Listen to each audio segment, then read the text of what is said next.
I have a creepy story time. If this is the type of content that you're into, feel free to follow along. I post a scary story every single day. The person who submitted this wishes to remain anonymous, so for the sake of the story, let's call him Victor. Now, Victor is a medium, which means that he is able to help people who have recently lost a loved one in order to deliver a message, or if they're having any type of experiences in their home. Back in 2006, his wife, and daughter had recently moved to Texas. Around this time is when they came across a family that were having issues in their home. It started off very small, like pictures falling off the wall, dishes were being moved, and keys were going missing, but nothing too crazy, just mainly annoying. But as time went on, it started to get worse. Victor was called, so he decided to go over there and take a walk around.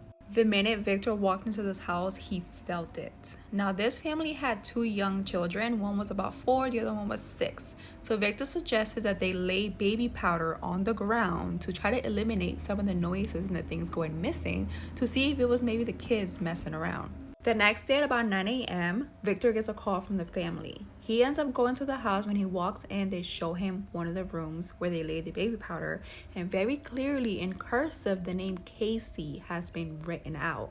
Now, Casey happened to be Victor's daughter's name, and there was no way that anyone in the house could have been the one to write it out, because there were no footsteps around the name, 1, and 2, no one in the house knew his daughter's name. So Victor asks the family, "You guys know anyone by the name of Casey?" The family all responds with, "No, we don't know anyone by that name." Victor then tells the family that he cannot help them and starts to quickly leave the house. The family, of course, asks, "Why can't you help us? And who's Casey?" Victor explains to them that Casey is his daughter's name, and the fact that his daughter's name was written in cursive on the ground to him is a warning. Victor believed that this was a D word that was trying to come after him because he was helping the family. So I talk about scary things on TikTok. Not all the time, sometimes. There have been a couple of scary things that happened to me. Okay. Through TikTok. I did an iPhone giveaway recently. Remember that? In MOE, I believe. Yeah. Mall of Emirates, yeah. Yeah. So I went to the mall, met a lot of fans. There were like more than 50 people there. Took many selfies. And was talking to people individually, one by one, like, yeah, talk for a few minutes, then another person talk for a few minutes, take a picture here. Yeah. One guy was waiting from a distance, just looking at me. Okay. He wasn't smiling at all. That's what he was just staring at you. Yeah.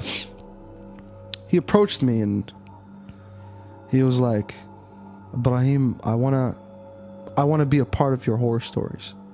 Like, in what way? He's like, "I want to submit something to you." I was like, "Yeah, bro, tell me, what is it?"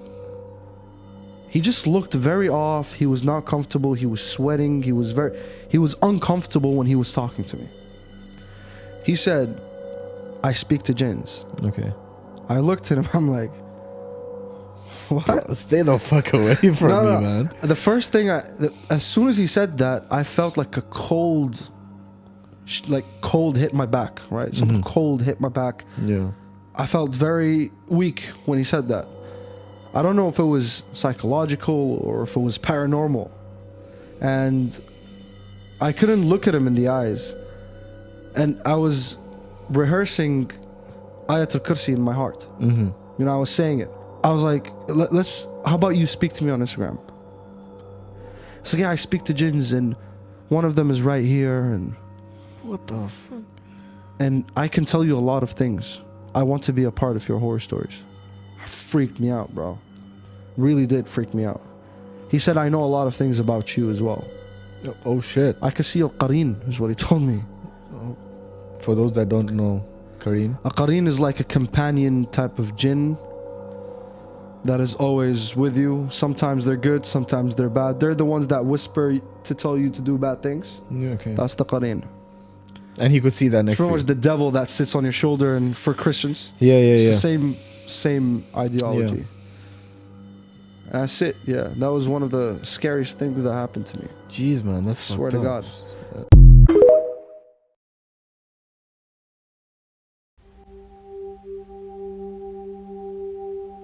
This is Tamla Horsford, a 40-year-old mother of 5 who is described as being the life of the party. On November 3rd, 2018, Tamla headed out to celebrate the birthday of her friend Jeanne Myers. Jeanne had invited a group of friends over to spend the night, not wanting anyone to drink and drive. Tamla arrived with a bottle of tequila and an overnight bag.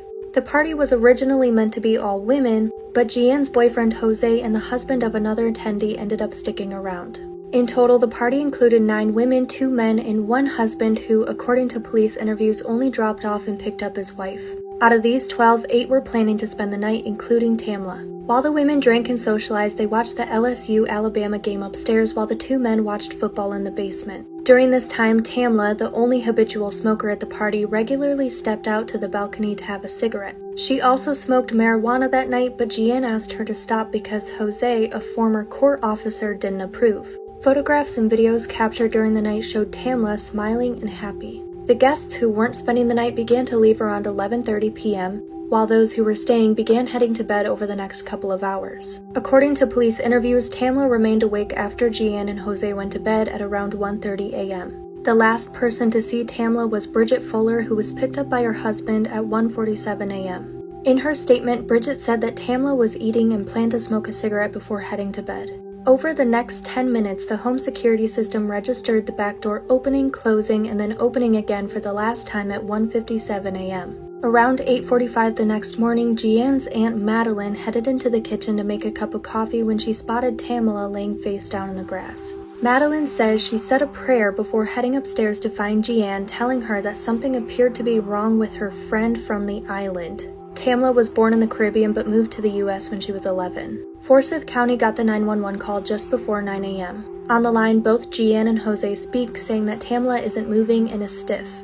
Jeanne then adds she was drinking and it looks like, I'm guessing maybe she fell off the balcony. Police took measurements of the balcony, which was over 14 feet above the ground, but the railing of the balcony added nearly 4 additional feet. It was determined that marijuana and alcohol use likely contributed to an accidental fall from the balcony at 17 feet and 11 inches, and they closed the case. But there were still so many unanswered questions. How did Tamla, who according to witness interviews wasn't very drunk that night, manage to fall over a nearly 4-foot-tall railing into the backyard? How could a house full of people, some only asleep for less than a half hour, not hear her fall right outside of their bedroom window? Could that almost 18-foot fall not only cause death but a dislocated wrist, broken neck, and a laceration to the heart muscle? And what really happened when the back door opened just before 2 a.m. and why was it left open until the next morning? This story is proof as to how you can't even trust your own family members. Now, Heather married her high school sweetheart. They ended up married for 15 years. In that time, they ended up having 2 beautiful children. Throughout their whole marriage, their relationship was one-sided. Everything that Heather's husband wanted is what went. She didn't really have much of a say. After Heather graduated college, her husband was fired, at which point he decided that he was going to go back to school and get a degree in criminology. After he went back to school, she found out that he actually had been cheating on her with multiple females from his school. After Heather found this out, she decided to divorce him. Now, her husband's mother has never liked Heather, and there were many rumors around town saying that she was a witch. The divorce and the custody battle ended up getting really messy, and Heather's husband somehow convinced the courts that she was psychotic and unable to care for the children. Once Heather found herself alone in the home, she started to hear things. She would see things crawling across the ceiling. She tried to convince herself that it was just a squirrel until her alarm system would just suddenly go off around 2 to 3 a.m.